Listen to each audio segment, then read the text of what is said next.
विश्व में वर्ष 2025 के समाप्त होने पर लोग अपने जीवन में बीती यादों के साथ नए वर्ष 2026 में प्रवेश करने जा रहे हैं, जिसकी खुशी में विश्व भर में नए वर्ष के शुभकामनाएं मनाई जा रही है और बढ़ चढ़कर एक दूसरे को नए वर्ष की हार्दिक शुभकामनाएं दे रहे हैं। इसी मौके पर मुख्यमंत्री योगी आदित्यनाथ द्वारा अराजकता फैलाने वाले लोगों के खिलाफ सख्त कार्रवाई के आदेश दिए हैं और तमाम तरह से प्रदेश भर में कानून व्यवस्था बढ़ा दी गई है ताकि अराजकता फैलाने वालों के खिलाफ सख्त कार्रवाई हो और नए साल का जश्न शांतिपूर्वक मनाया जा सके। वहीं दूसरी तरफ उत्तर प्रदेश पुलिस महानिदेशक राजीव कृष्ण द्वारा प्रेस कॉन्फ्रेंस में बताया गया कि वर्ष 2025 में मुख्यमंत्री द्वारा दिए गए दिशा निर्देश का पालन किया गया और अपराधियों के खिलाफ सख्त कार्रवाई अमल में लाई गई और कानून व्यवस्था को दुरुस्त बनाने का काम किया है।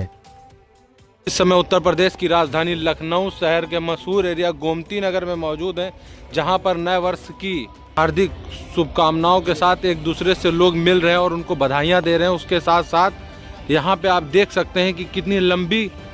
कारों की कतारें लगी हुई हैं और दूर दूर से लोग आए हुए हैं, गैर जनपदों से भी लोग आए हुए हैं। इसको कहते हैं जगह को मरीन ड्राइव। और मरीन ड्राइव पे हमारे साथ हमारे एक साथी मित्र मौजूद हैं, वरिष्ठ पत्रकार हैं जिनका नाम है सनीसा। सनीसा, हम आपसे जानना चाहेंगे कि आप भी यहाँ पे नववर्ष के मौके पे आए हुए हैं और क्या व्यवस्थाएं यहाँ पे देखी, पुलिस द्वारा क्या व्यवस्था रही और शासन प्रशासन की और भी क्या व्यवस्थाएं हैं? देखिए, जो सरकार की तरफ से ये बहुत अच्छी व्यवस्था की गई कि फूड कोर्ट का एक गली निर्धारित कर दिया सरकार के द्वारा, नाइट मार्केट के रूप में भी दिखेगा। और उसके साथ साथ जब भी इस प्रकार के जो फेस्टिवल होते हैं जिसमें लोग अपने परिवार के साथ घूमने के लिए आते हैं, एंजॉय करने के लिए आते हैं। दूसरी समस्या की बात आपने कही जैसे, तो समस्या ये है कि मूल रूप से यहाँ पार्किंग की जो व्यवस्था है वो बहुत ज़्यादा कमी है। आप देखेंगे तो सड़क के दोनों ओर, चाहे लेफ्ट चाहे राइट, एक लंबी कतार है गाड़ियों की खड़ी होने के लिए। अगर आप परिवार के साथ आते हैं तो आपको काफ़ी लंबा दूर तक गाड़ी खड़ी करनी पड़ेगी और उसके बाद इस प्रकार की सब समस्याएं हैं। हालांकि प्रशासन ने अपने हिसाब के अनुसार से लोगों को तैनात करके रखा है, बट कहीं ना कहीं अगर देखा जाए तो पार्किंग की जो समस्या है मूल रूप से वो समस्या है। और उसके बाद जिस हिसाब से मरीन ड्राइव पे लोग आते हैं एंजॉयमेंट करने के लिए, तो थोड़ी सी और सिक्योरिटी एम्प्लॉयमेंट करना चाहिए ताकि कोई किसी प्रकार का आसपास के क्षेत्रों में या गाड़ियों के बीच में किसी प्रकार की कोई अनहोनी या इस प्रकार की कृत्य ना कर पाए, जिसकी वजह से कल को किसी प्रकार से शासन या प्रशासन के ऊपर उनकी छवि धूमिल करने का काम वो लोग करें। इसमें बड़ी लापरवाही किसकी मानी जाएगी आपके द्वारा? देखिए, बड़ी लापरवाही इसको नहीं कह सकते हैं, इसको ये कह सकते हैं कि जो जिन लोगों की जिम्मेदारी थी यहाँ पे, अगर आप मार्केट को इतने अच्छे तरीके से बनाते हैं जहाँ पे लोग घूमने के लिए आए, चटोरी गली छोड़ करके फूड गली के बीच में आते हैं जहाँ पे लोग तमाम प्रकार की जो बड़ी बड़ी कंपनियां हैं उन सबके फूड कोर्ट लगे हुए हैं, फ्रेंचाइजी के तौर पे यहाँ लगे, तो उस हिसाब से कम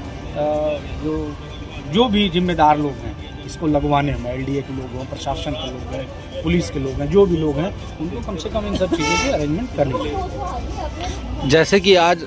खास दिन है, नव वर्ष का 31 दिसंबर है और कल 1 जनवरी है, यहाँ पे किस तरीके से लोग जश्न मना रहे हैं नए साल का? जश्न तो देखिए, लखनऊ के लोग खाने पीने के मामले में बहुत प्रसिद्ध हैं। चाहे आप देश दुनिया में किसी भी कोने में जाएंगे तो लखनऊ के लोगों की अगर बात करते हैं तो जायके के मामले में बड़ा प्रसिद्ध है। लोगों को जायका और खाने पीने में बड़ा इंटरेस्ट रखते हैं। मगर आपको एक चीज़ ये भी बता दूं कि जिस प्रकार से आज DGP राजीव कृष्णन जी ने भी कहा कि 2025 के अंतिम दिन तक उत्तर प्रदेश की पुलिस ने तमाम बड़े बड़े ऐतिहासिक चीज़ों को अचीवमेंट किया है, तमाम सारी चीज़ें हैं। DGP साहब ने भी बताया, उन्होंने बताया कि जीरो टॉलरेंस की नीति जिस प्रकार से योगी सरकार ने जारी किया उसी प्रकार से प्रशासन भी व्यवस्थाएं कर रहा है। जैसे कि वरिष्ठ पत्रकार सनीसा, आप यहाँ पे देखे हैं कि क्या कैसे आपको जो है दुकानें दिखी और किस तरीके की खाने पीने की व्यवस्थाएं हैं और बच्चों के लिए क्या सुविधाएं हैं? देखिए, ये बात तो सही है कि इस फूड के अंदर बड़ी अच्छी व्यवस्था है। अगर आप परिवार के साथ आते हैं तो बच्चों के लिए एक सबसे अच्छा जो मुझे लगा कि यहाँ पे बच्चों के लिए एक ट्रेन की बोगी टाइप का उसी रोड पे चलती हुई पाए जाओगे। आप दोनों तरफ से 2 ऐसी बोगियाँ टाइप के हैं जिसमें छोटे छोटे बच्चे प्लस उनके साथ में जो परिवार के सदस्य हैं वो भी उसमें बैठ करके पूरा फूड कोर्ट का एरिया पूरा घूम सकते हैं, एंजॉय कर सकते हैं। और प्लस खाने पीने की बात रही तो इसमें जो बड़े बड़े ब्रांडेड नाम हैं उन सभी के यहाँ पे फ्रेंचाइजी के रूप में उनका जो बूथ है वो लगा हुआ है, जहाँ पे तमाम, चाहे मनी सीटिंग पॉइंट ले लीजिए, चाहे मोमोज़, नैनीताल मोमोज़ ले लीजिए, या और भी दुकानें हैं वो सब लगी हुई हैं। लोगों को काफ़ी पसंद आ रहा है। और थोड़ा सा ये बात सत्य है कि जो रेट की अगर बात करते हैं तो रेट में कहीं ना कहीं तो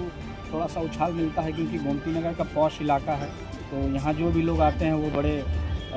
बड़े घराने और बड़े लोग आते हैं, बड़े शौक के लोग आते हैं, तो इसलिए यहाँ पे रेट थोड़ा सा आपको मजबूत स्थिति में दिखाई देगा। जैसा कि दर्शकों आप देख सकते हैं कि किस तरीके से हमारे वरिष्ठ पत्रकार सनी शाह ने यहाँ की जो है सारी व्यवस्थाओं को लेकर और खुलासा किया है। जैसे कि पुलिस प्रशासन द्वारा लगातार गश्त किया जा रहा है और यातायात व्यवस्था को दुरुस्त बनाया जा रहा है, और कहीं ना कहीं प्रशासन की बड़ी लापरवाही रही। पार्किंग व्यवस्था ना होने के कारण रोड पे ही दोनों साइड गाड़ियों को खड़ा कर दिया गया है और जिसकी वजह से लंबी कतारें लग चुकी हैं।